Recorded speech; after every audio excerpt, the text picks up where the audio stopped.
भगवान श्री राम इस धरती पर एक कलंक थे। भगवान श्री राम और लक्ष्मण जंगल में जब रहते हैं तो हिरण आदि को मार करके उनका मांस पका के खाया करते थे। खुद माता सीता जंगल में सूगर का शिकार करती हैं और अपने परिवार के लिए, भगवान राम के लिए, लक्ष्मण जी के लिए मांस पका करके उनको भोजन कराती हैं। भरत एक चरित्रहीन युवक थे।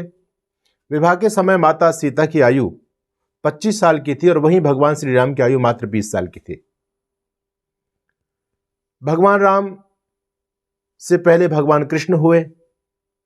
आज से लगभग 5,500 साल पहले भगवान राम का जन्म हुआ और भगवान राम से लगभग 3,000 वर्ष पहले, यानी आज से 8,500 वर्ष पहले योगेश्वर भगवान श्री कृष्ण का जन्म हुआ।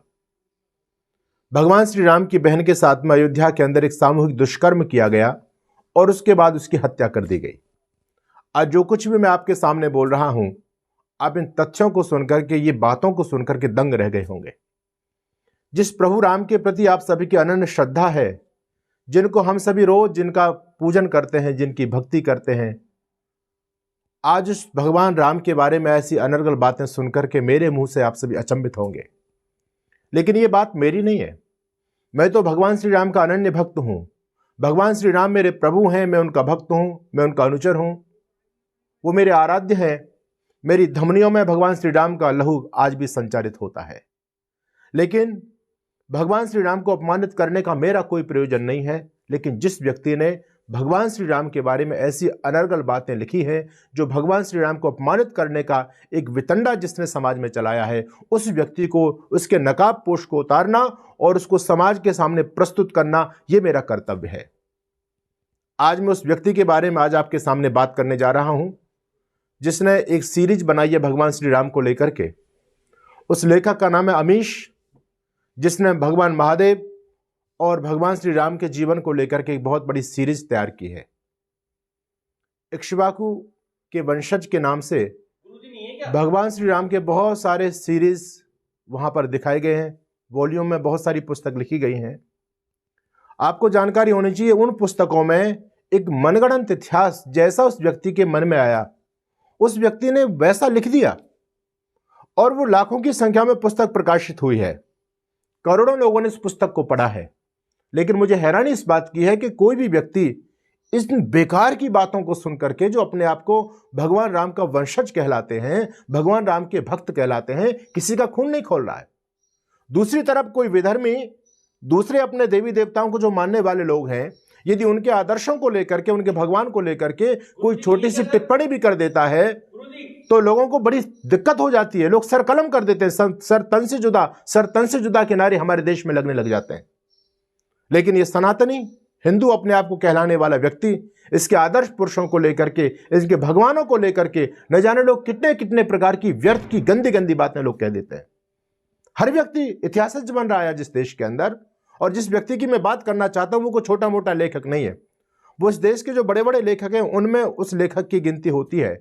बड़ी बड़ी हस्तियां उसके साथ सेलिब्रेट करती हैं। अमिताभ बच्चन, शशि थरूर, बहुत बड़े बड़े नेता उसके साथ में होते हैं और उसको बहुत बड़े लेखक का खिताब मिला हुआ है। वो व्यक्ति इस भारतीय संस्कृति को तार तार करने की जिम्मेदारी लेकर के बहुत कलुषित षड्यंत्र इस देश में कर रहा है। हमारे देश में क्या चल रहा है?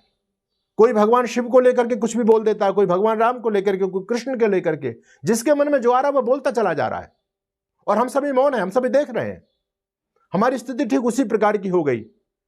कहते हैं कि एक बार विदेशी कुत्ता हमारे देश में आया। एक विदेशी कुत्ता जब देश में आया तो हमारे देश के कुत्ते उसकी आगवानी के लिए एयरपोर्ट पर पहुंचे। विदेशी मेहमान था। हमारे देश के कुत्तों ने उसका स्वागत सम्मान किया और उसकी आगवानी की। आगवानी करने के बाद में हमारे देश के कुत्तों ने कहा, क्योंकि उनका भाई था, कि चलो आप हमारे देश में आए, आपका हम स्वागत करते हैं, आइए हम आपको घुमाते हैं, फिराते हैं, आपको बहुत सारी चीजें दिखाते हैं। विदेशी कुत्ता हमारे देश के कुत्ते से कहता है कि भाई सुनो, आपने मेरा सम्मान किया, बहुत अच्छी बात है, लेकिन अभी मैं कुछ दिन विश्राम करना चाहता हूं, मैं रेस्ट करना चाहता हूं, अभी घूमने का मेरी कोई प्लानिंग नहीं है। 2-3 दिन तक वो कुत्ता अपने यहां रहा। उसके बाद भारत के कुत्ते उसके पास में पहुंचे और उन कुत्तों ने उस विदेशी कुत्ते से कहा कि भाई साहब, अब आप हमारे देश में आए हैं, आपका विश्राम भी हो गया, अब चलिए हम आपको घुमाने के लिए लेके चलते हैं। वो विदेशी कुत्ता कहता है कि मुझे कहीं नहीं घूमना, मुझे तो भारत में ही रहना है। भारत के कुत्तों को आश्चर्य हुआ, अरे आप तो घूमने के लिए आए थे, अब आप भारत में रहने की बात करते हैं, भारत में क्यों रहना चाहते हैं? कहते हैं भारत जैसा कोई देश नहीं है। भारत के कुत्तों ने कहा कैसी बात करते हो, आप तो अमेरिका से आए हो, कितना बड़ा देश, कितने अच्छे अच्छे पार्क हैं, कितने अच्छे अच्छे रोड हैं, खाने पीने की कितनी सारी अच्छी चीजें आपको वहां मिलती होंगी, गाड़ियों में आप चलते होंगे, एसी के अंदर रहते होंगे, अच्छा बेडरूम आपको मिला हुआ होगा, नौकर चाकर आपकी सेवा में लगे हुए होंगे, फिर आप इतनी सारी सुख सुविधाओं को छोड़ करके इस भारत में क्यों रहना चाहते हैं? उस अमेरिका के कुत्ते ने एक बात कही, वो कहता है इसमें कोई शक नहीं कि मुझे वहां बहुत बड़ी फैसिलिटीज प्राप्त होती हैं, किसी प्रकार की कोई समस्या नहीं है, लेकिन एक सबसे बड़ी समस्या है हमारे देश में, अमेरिका के अंदर भौंकने पर पाबंदी है। कोई कुछ भी कभी भी जब मन में आए वो भौंक नहीं सकता। मैं भारत देश के अंदर देख रहा हूं, यहां पर भौंकने की खुली छूट है, जिसकी इच्छा है जब भौंकना है तब भौंक देता है। कोई भगवान राम पर भौंक रहा है, कोई भगवान कृष्ण पर भौंक रहा है, कोई देवी दुर्गा पर भौंकता है, कोई माता सीता पर भौंकता है, कोई वीर हनुमान पर भौंकता है, जिसके मन में जो आता है वो बोलता रहता है। आश्चर्य की बात है, और हम लोग सब देख रहे हैं इन सारी चीजों को। जिस भगवान श्री राम की हम सभी पूजा अर्चना वंदना करते हैं, उस भगवान श्री राम के चरित्र को कलंकित करने के लिए नई नई पुस्तकें समाज में आ रही हैं। आज उनके पूरे जीवन को दूषित करके प्रचारित किया जा रहा है। मिलावट का दौर बड़े पैमाने पर चल रहा है, और ये बहुत बड़ी सुपारी लोगों को मिली हुई है कि किस प्रकार से आपको भारतीय महापुरुषों को, हमारे आदर्शों को, भारतीय संस्कृति को नष्ट करना है। और ये जितने बड़े बड़े बॉलीवुड के भाड़ हैं, इनका सबसे बड़ा योगदान हमारी भारतीय संस्कृति को नष्ट करने में, सबसे बड़ा योगदान किसी का है तो इन लोगों का ही है। बहुत बड़ा पैसा उन लोगों को दिया जाता है, नई नई पुस्तकें हमारे आदर्श पुरुषों को लेकर के लिख देते हैं। जिस पुस्तक की मैं चर्चा कर रहा हूं, इक्ष्वाकु के वंशज, ये अमीश एक बहुत बड़ा लेखक है, इसने बहुत सारी पुस्तकें लिखी हैं। इसकी जो फर्स्ट सीरीज है भगवान श्री राम के जीवन को लेकर के, उसकी जो फर्स्ट बुक है, उस बुक के अंदर ऐसी अनर्गल बातें बहुत सारी लिखी गई हैं, जिसमें वो ये कहता है कि भगवान राम धरती पर कलंक हैं। जिस प्रभु श्री राम को देख करके पूरी जनता हर्षोल्लास में मग्न हो जाया करती थी, जिनके स्वागत सम्मान के लिए सभी उत्सुक हुआ करते थे, ये व्यक्ति उस पुस्तक के अंदर लिखता है कि भगवान श्री राम एक धरती पर कलंक हैं। अयोध्या के लोग, उनके देश के लोग उनको कलंक के रूप में देखते हैं। और क्यों देखते हैं? कहते हैं कि जब राम का जन्म हुआ उस दिन दशरथ और रावण का युद्ध हुआ, दशरथ युद्ध में हार गए, उस दिन राम का जन्म हुआ, इसलिए लोग, अयोध्या के लोग राम को कलंक के रूप में देखा करते थे। अयोध्या के लोग उनको नहीं चाहते थे, उनको मारना चाहते थे। लक्ष्मण जी राम से बहुत प्रेम करते हैं, तो लक्ष्मण जी राम की संरक्षण करते हैं, राम की सुरक्षा करते हैं। बाद में उनका जब विवाह हो गया तो माता सीता राम की सुरक्षा में लगी हुई है, दिन रात उनकी सुरक्षा की योजना बनाती है, और उनका तन बलिष्ठ रहे, बलवान भगवान राम रहे, इसलिए सूगर का स्वादिष्ट मांस पका पका करके भगवान राम को खिलाती है। ये लिखा है इस अमीश ने, इक्ष्वाकु के वंशज जो पुस्तक है उसके अंदर इस व्यक्ति ने लिखा है। भगवान राम जब जंगल के अंदर है, वन में है, तो उन्होंने हिरण का शिकार किया है, और शिकार करने के बाद उस मृत हिरण को टांग रस्सी से बांध करके बीच में लाठी डाल करके आगे भगवान राम चलते हैं, पीछे लक्ष्मण चल रहे हैं, दोनों के कंधों पर उस हिरण की लाश पड़ी हुई है। और लक्ष्मण भगवान राम से कहते हैं, भैया अब बहुत दिनों के बाद आज हमको स्वादिष्ट भोजन खाने को मिलेगा। ये क्या हो रहा है इस देश में? भगवान राम को क्या साबित करना चाहते हैं ये लोग? भरत एक चरित्रहीन व्यक्ति थे, जिस गुरु वशिष्ठ के आश्रम में ये शिक्षा प्राप्त करते हैं, वहां पर भरत एक चिंतामग्न अवस्था में बैठे हुए हैं। भगवान राम कहते हैं कि ये जो पांचवी जो इसकी प्रेमिका है उसके विरह में ये बैठा हुआ है। यानी गुरुकुल जैसी पावन परंपरा, यहां पर तो मातृवत पर दारिसु की संस्कृति थी। उस समय में, आज की स्थिति तो फिर खराब हो रही है, लेकिन उस समय गुरुकुलों का कितना पावन प्रताप हुआ करता था। उस समय भगवान राम भरत जी को चरित्रहीन बता रहे हैं, कहते हैं इसकी पांचवी प्रेयसी के चक्कर में ये पड़ा हुआ है। क्या साबित करना चाहते हैं? भगवान राम की बहन के साथ में सामूहिक दुराचार हुआ। माता सीता की उम्र 25 साल की थी, भगवान राम की उम्र 20 साल की थी। भगवान राम से बड़े कृष्ण थे, उनसे 3 साल छोटे भगवान राम थे। ये इतिहास को विकृत करने का षड्यंत्र चल रहा है। और इतना ही नहीं, शूर्पणखा और विभीषण के बारे में लिखा गया है कि वो लंका छोड़ करके भगवान राम की शरण में आ गए। उनके पास में आराम से उन्होंने शरणागति मांगी, भगवान राम ने उनको अपनी शरण में स्थान दिया। माता सीता उनकी सेवा करती हैं। काफी दिन तक रहने के बाद जब वापस वो जाते हैं दोनों बहन भाई, तो माता सीता उनको स्नान कराने के लिए नदी में लेकर के गई। शूर्पणखा ने सोचा कि यदि सीता समाप्त हो गई, मर गई, तो मैं राम को प्राप्त कर सकती हूं। तो उन्होंने माता सीता को नदी में धक्का मार करके डुबाना, मारना चाहा। ये बेकार की बातें इस अमीश ने इस पुस्तक के अंदर लिखी गई हैं। ये तो मैं आपको बहुत मोटे मोटे पॉइंट बता रहा हूं, बाकी इसमें सैकड़ों ऐसी बातें हैं जो पूरे इतिहास को विकृत करने का षड्यंत्र चल रहा है। मैं आपसे ये आज बताना चाहता हूं कि ये सब कुछ यदि हम ये चलता रहा, हम इसी प्रकार से बैठे रहे, तो हमारा सारा इतिहास विकृत हो जाएगा। आज आपका कौन सा धर्मशास्त्र शुद्ध रूप में बचा, मुझे बताओ। रामायण के अंदर एक झूठी कहानी जोड़ दी शंभुक ऋषि के वध की। भगवान राम ने शंभुक शूद्र जाति के थे, उनकी हत्या कर दी, एक ब्राह्मण कुमार की मौत हो गई। तो ब्राह्मण ने शिकायत की कि आप पाप करते हैं। भगवान राम ने कहा मैं तो पाप नहीं करता। तो उनको कहा गया कि नहीं, ऐसा हो ही नहीं सकता, ब्राह्मण कुमार की मृत्यु हो जाए तो राजा पापी है, तभी मृत्यु होती है। अब किसी लड़के की मरने से राजा का क्या मतलब। और फिर उनको बताया गया कि नहीं, निश्चित तो आप पाप करते हैं। राम ने कहा मैं पाप नहीं करता। बोले तुम्हारी प्रजा में पाप होता है। उनका नहीं, मेरी प्रजा में भी पाप नहीं होता। तो भगवान राम ने कहा जरा मुझे बताइए किस प्रकार का पाप संभव हो सकता है, कैसा पाप हो रहा होगा। तो कहते हैं तुम्हारे राज्य के अंदर एक शूद्र व्यक्ति तपस्या यदि कर रहा होगा तब भी ब्राह्मण कुमार की मौत हो सकती है। यहां पर विष डाल दिया गया शूद्र और ब्राह्मणवाद की लड़ाई का। भगवान राम ने देखा तो एक जंगल में एक व्यक्ति तपस्या में बैठा है। भगवान राम ने पूछा कि तुम्हारा नाम क्या। कहता है शंभुक है। किस जाति को। कहता है शूद्र हूं।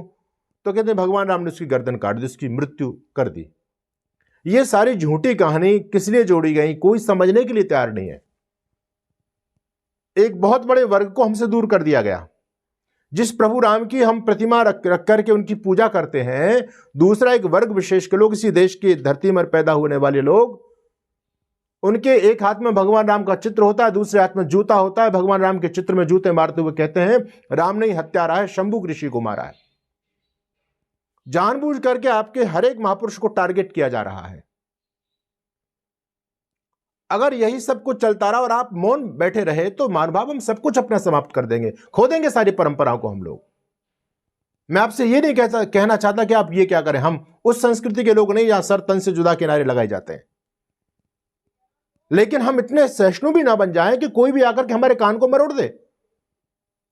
कोई भी जिसकी इच्छा हो, कोई हमारे गणेश साहब बीड़ी बना देता है, कोई तंबाकू के चित्र पर तंबाकू के रैपर पर भगवान कृष्ण का चित्र छाप देता है, कोई चप्पल पर किसी देवी का चित्र छाप देता है। ये क्या, ये दीनहीन हमारे ये आराध्य थे क्या? किसी दूसरे विधर्मी लोगों के बारे में कुछ छाप करके देखे। ये अमीश भगवान राम के बारे में बकवास कर रहा है, ये कभी मोहम्मद साहब के बारे में कुछ दो शब्द बोल करके देखे, इसको छठी का दूध याद आ जाएगा। लेकिन हम इतने सहिष्णु बन चुके हैं, कोई कुछ भी कह जाए हम पर कोई फर्क नहीं होता। लाखों लोगों ने पुस्तक को पढ़ा, किसी का खून नहीं खोला उस पुस्तक को पढ़ने के बाद में। मैं ये कहना चाहता हूं कि इस व्यक्ति पर सख्त से सख्त कार्रवाई की जाए। जितने भी हिंदूवादी संगठन के लोग हैं, जिनके शरीर के अंदर भगवान श्री राम का रक्त प्रभावित हो रहा है, जो भगवान राम को अपना आदर्श मानते हैं, उन सभी हिंदू सनातनी भाइयों से मैं कहना चाहता हूं ऐसे पापी के खिलाफ FIR होनी चाहिए। जितने राष्ट्रवादी संगठन इस देश में संस्कृति को बचाने का काम कर रहे हैं, वो सभी बड़े स्तर पर जाकर के जगह जगह इसके पास इसके लिए FIR दर्ज कराएं, इसको कोर्ट में घसीटा जाए, इसको वो सबक सिखाया जाए जिससे आगे किसी नालायक व्यक्ति की मंशा ये ना हो कि वो कोई हमारे महापुरुष के बारे में झूठी झूठी बातें प्रचारित करे समाज के अंदर। अगर हम ये करने में सक्षम है तो आप अपने महापुरुषों के सम्मान को बचा पाओगे। ऐसी एक वेदना नहीं है। ये तो मैंने मोटी मोटी बातें आपको कुछ बताई हैं। हर महापुरुष के बारे में ये एजेंडा चल रहा है।